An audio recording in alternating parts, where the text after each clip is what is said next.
проводим спецоперации, диверсионные операции на территории Российской Федерации.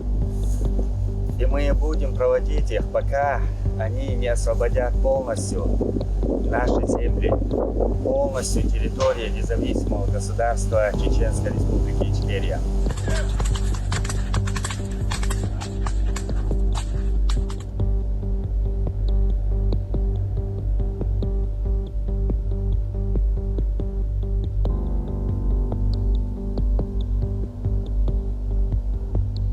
Туда вниз спускаемся.